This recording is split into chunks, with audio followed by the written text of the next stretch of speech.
dans une nouvelle vidéo avec les livres que j'ai lus au mois d'avril qui sont au nombre de 7. Voilà, j'ai battu mon propre record. Il faut dire que j'ai terminé ma formation fin mars, du coup j'ai eu pas mal de temps que j'ai mis à profit pour lire des livres que j'avais très envie de lire. J'ai également fait de jolies découvertes, donc je vais vous parler de tout ça. Le premier livre que j'ai lu au mois d'avril, il s'agit de La disparition de Stephanie Meller de Joël Dicker, qui est le dernier né de l'écrivain suisse que j'adore, qui a écrit 4 livres, dont le fameux La vérité sur l'affaire Harry Kéber. Je pense que vous connaissez, donc j'ai eu celui-ci pour mon anniversaire, non, pour mon cadeau de fin de formation, voilà. Et du coup, je l'ai lu assez rapidement parce que j'avais très envie de le découvrir. Alors, il faut savoir qu'il n'a pas forcément eu de très bonnes critiques. J'ai posté l'article sur le club lecture MS dont je fais partie. Je vous laisserai le club en barre d'infos si ça vous intéresse. C'est un club d'échange de lecture, c'est hyper cool.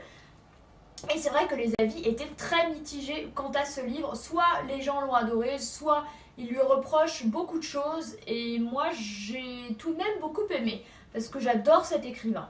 Donc, en gros, l'histoire c'est quoi? L'histoire se passe entre 1994 et 2014, donc 2 époques différentes, avec quasiment les mêmes personnages, puisqu'en 2014, on a 2 inspecteurs de police qui s'appellent Jesse Rosenberg et Derek Scott, qui font partie de la police. Et en fait, Jesse va être interpellé par une journaliste qui s'appelle Stephanie Meller, qui va lui dire que l'assassin qu'ils ont arrêté 20 ans auparavant pour un quadruple meurtre n'est pas le bon. Voilà, donc ça va interpeller Jesse, qui est censé arrêter la police quelques semaines plus tard.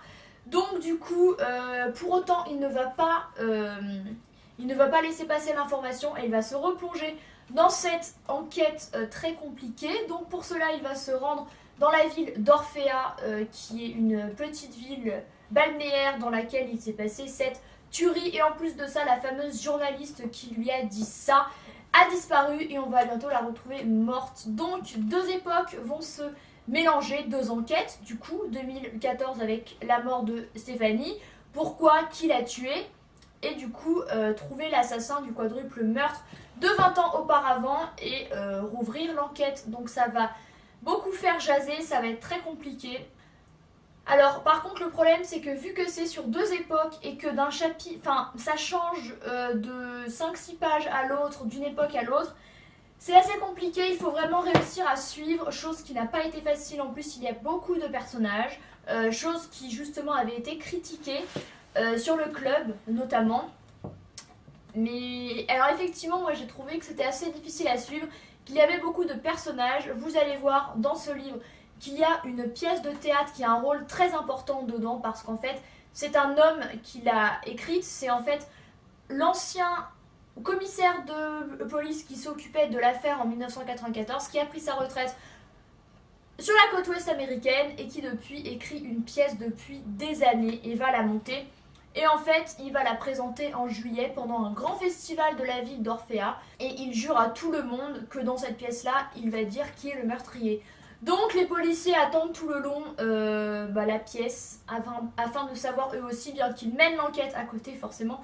Et ça c'est quelque chose qui a été assez reproché, c'est vrai que c'est assez bizarre, enfin je veux dire, on laisse un homme comme ça monter sa pièce sans lui tirer les verres du nez et sans essayer de savoir absolument qui est l'assassin parce qu'il peut recommencer, puis il faut l'incarcérer assez rapidement. Mais voilà, alors peut-être qu'il part un peu plus dans des trucs un petit peu fous et ça part peut-être un peu trop loin que ces autres romans, mais en tout cas moi j'ai beaucoup aimé, mais effectivement ce n'est peut-être pas mon préféré, mais tout de même je trouve que le suspense vraiment est intense jusqu'à la fin et je n'ai pas du tout deviné le meurtrier jusqu'aux dernières pages, donc quand même chapeau quoi. Le second livre que j'ai lu, et je vais vous en parler brièvement parce que il s'agit du tome 4 de la saga Phobos de Victor Dixon. Je vais vous faire une vidéo très bientôt sur cette saga là, c'est pour ça que je ne vais pas vous en dire plus, et en plus vu qu'il s'agit du tome 4, ça veut dire que je vous spoil les tomes d'avant. Donc aucun intérêt, je vais juste vous dire qu'il s'agit du dernier tome d'une saga qui parle de conquête spatiale, notamment sur Mars, par 6 prétendantes et 6 prétendants, donc 6 filles et 6 garçons âgés entre 16 et 18 ans, voilà, qui ont fait partie durant les 4 tomes précédents parce qu'il y a eu un tome hors série. d'un programme de télé-réalité dans une autre dimension, puisqu'en fait le but c'était de se séduire et qu'une fois arrivés sur Mars, ils soient les premiers colons de Mars. Voilà. Et ça, c'est le dernier tome. Et c'était absolument génial. C'est le livre que j'ai lu le plus vite de ma vie, puisque je l'ai lu en 24 heures. Voilà. Il fait 600 et quelques pages. J'étais totalement happée. Et de façon générale, je vous conseille vivement cette saga. Mais je vous en reparle très bientôt dans une vidéo dédiée où je vous en dis un peu plus. J'avais ensuite envie de passer à un Amélie Nothomb, puisque j'en ai plusieurs dans ma bibliothèque que m'a prêté ma mère. Et j'ai décidé de me pencher sur celui-ci avec Ni d'Ève ni d'Adam, voilà, qui en fait raconte la jeunesse de Amélie Nothomb, enfin plutôt sa vingtaine, le début de sa vingtaine, où elle revient au Japon. En fait, c'est le pays dans lequel elle a un peu été élevée et elle a vécu une partie de son enfance parce que son père était un homme d'affaires et du coup elle a beaucoup voyagé avec lui. Elle adore ce pays et en fait elle va donner des cours de français à Tokyo dans le but de réapprendre le japonais, de se reconnecter à ce pays qu'elle adore tant. Donc c'est autobiographique, c'est ce que j'adore chez elle. J'adore son style hyper naturel, hyper drôle, hyper fluide. Si vous avez lu du Amélie Nothomb, je pense que vous voyez de quoi je parle. Et j'ai littéralement adoré ce livre qui est hyper positif, qui est rempli de bonne humeur et d'ondes positives vu que Amélie se reconnecte au Japon qu'elle adore. Elle va sur le mont Fuji, enfin elle va voir le mont Fuji de près parce qu'elle adore. Donc c'est un moment dans le livre où elle fait une randonnée avec son élève japonais à qui elle donne des cours qui s'appelle Rinri et elle arrive au moins 3 heures avant lui. Enfin, on voit vraiment à quel point, comment dire, la folie de la jeunesse d'Amélie, j'ai trouvé ça absolument passionnant. Il se lit très vite, de toute façon ces livres se lisent très vite. En plus c'est écrit gros, mais j'ai vraiment adoré, surtout que c'est très intéressant puisqu'en fait ce livre-là se passe juste avant son livre Stupeur et Tremblement dans lequel elle entre dans une multinationale japonaise pendant 1 an et où ça se passe très mal. Donc voilà, c'est un peu ses vacances japonaises, la découverte de ce pays-là, la découverte des coutumes, la découverte des locaux et c'est génial parce qu'on en apprend énormément sur les traditions japonaises, sur les us et coutumes et c'est un pays qui me fascine littéralement. Du coup c'est un bon preview, aperçu quoi, du Japon et je vous le conseille vivement. Livre suivant avec un classique, je me suis penchée sur Rebecca de Daphné du Maurier et je ne regrette pas. Alors Daphné du Maurier c'est une autrice, elle est anglaise. Oui, c'est ça. Elle est anglaise du XXe siècle. Elle a écrit ce livre-là en 1938. Et en fait, j'en entends parler depuis plusieurs mois, voire une année. Et je me suis lancée. Alors déjà, ce que j'ai à vous dire, c'est que c'est un roman très contemporain. Bien qu'il ait été écrit dans les années 40, c'est un roman ultra contemporain dans lequel on se plonge littéralement. Et on n'a pas du tout l'impression de lire une vieille histoire un peu désuète. Et du coup, c'est hyper prenant. Donc en fait, l'histoire, c'est quoi? C'est l'histoire d'une jeune fille qui est à Monte Carlo, au tout début de l'histoire, qui accompagne une dame dans le but d'être servante, en gros, voilà. Mais c'est pas quelque chose qui lui plaît énormément. Et un jour, les deux femmes, donc notre protagoniste et sa patronne, vont faire la connaissance d'un homme dans l'hôtel dans lequel elle séjourne, qui s'appelle Maxime de Winter, qui est un bourgeois d'Angleterre qui habite dans une grande propriété qui s'appelle Manderley et en fait il est récemment veuf parce que sa femme Rebecca du coup s'est noyée plusieurs mois auparavant et il a fui ce pays-là pour se reconstruire un peu, voilà. Donc notre protagoniste principale qui n'a pas de nom, elle n'a pas de nom durant tout le livre, d'ailleurs c'est assez surprenant, va vraiment le côtoyer, apprendre à le connaître et en fait à la fin de son séjour à elle, il va lui proposer de l'épouser. Donc elle tombe des nues parce qu'en plus ils ont genre plus de 20 ans d'écart, elle a une petite vingtaine, j'ai l'impression qu'elle doit avoir 17-18 ans grand maximum et lui il en a plus de 40 et pourtant ce n'est pas quelque chose qui m'a choqué. D'habitude dans les livres la grande différence d'âge me choque beaucoup mais là de la façon dont c'est décrit ce n'est pas choquant, bref. Donc notre protagoniste va aller s'installer à Manderley avec son nouveau mari et elle va apprendre la nouvelle vie de bourgeoise. Elle va avoir une dame, enfin une comment on appelle ça, une intendante, un cuisinier. Vraiment, elle va devoir faire avec tout ça, avec son nouveau rang beaucoup plus élevé que ce qu'elle n'était avant. Mais surtout, elle va être hantée par le spectre de la fameuse Rebecca, qui est toujours hyper présente. Elle va apprendre que c'était une femme très puissante, qui intimidait beaucoup de gens, qui faisait envie à beaucoup de gens.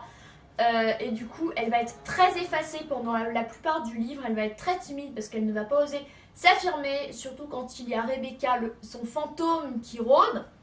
Mais elle va faire des découvertes. Et en fait, ce n'est pas du tout ce qu'il paraît être. Du coup, c'est vraiment très intéressant. C'est une histoire qui se lit vite. On a beaucoup d'empathie pour cette jeune fille qui peu à peu va s'affirmer. Maxime de Winter, son mari, n'est pas du tout proche de sa jeune épouse. Ils n'ont quasiment aucun contact physique. Du coup, on a beaucoup d'empathie en fait pour le personnage de la jeune fille. Lui, on le plaint un peu. Mais voilà, c'est un livre absolument génial qui m'a donné envie de découvrir d'autres livres de l'auteur. Roman suivant, avec l'élégance des veuves de Alice Ferney, que m'a prêté une amie. Alors, ce livre-là est tout petit, donc ce qui explique que j'ai pu en lire autant. Ce livre-là est assez atypique, puisqu'en fait, ça parle du cycle de naissance dans une famille de plusieurs générations. En gros, au tout début du livre, on parle d'un couple qui s'appelle Arthur et Julie Bourgeois, qui ont 5 filles. Une de ces 5 filles s'appelle Valentine, va se marier à un homme qui s'appelle Henri. Ils vont avoir 8 enfants. Et une de ses filles va avoir 10 enfants. Enfin bon, on va suivre... Enfin non. Un de ses fils va se marier avec une jeune fille. Ils vont avoir 10 enfants. Enfin bon, voilà, c'est un roman très court. C'est même pas vraiment un roman. Enfin, il n'y a pas vraiment de dialogue ni quoi que ce soit. C'est plus... narratif, en fait. Ouais, c'est plus narratif. Et c'est assez intéressant. C'est assez atypique et différent de ce que j'ai l'habitude de lire. Mais voilà, c'est vraiment le rôle des femmes dans la société et dans le fondement de la vie, quoi, clairement. Qui, pour le coup, dans ce livre, ça apparaît comme très beau, mais également comme dramatique, parce que certaines femmes perdent leurs enfants. Elles paraissent forcément fortes, mais parfois affaiblies par leurs enfants ou par ce qui leur arrive dans la vie, mais elles sont totalement nécessaires. Du coup, c'est un livre hyper intéressant et voilà, que j'ai bien aimé lire et que j'ai lu très vite. Avant-dernier roman de cette vidéo et du mois d'avril, avec Ici ça va de Thomas Vino, qui avait été sélectionné pour le mois d'avril du club lecture.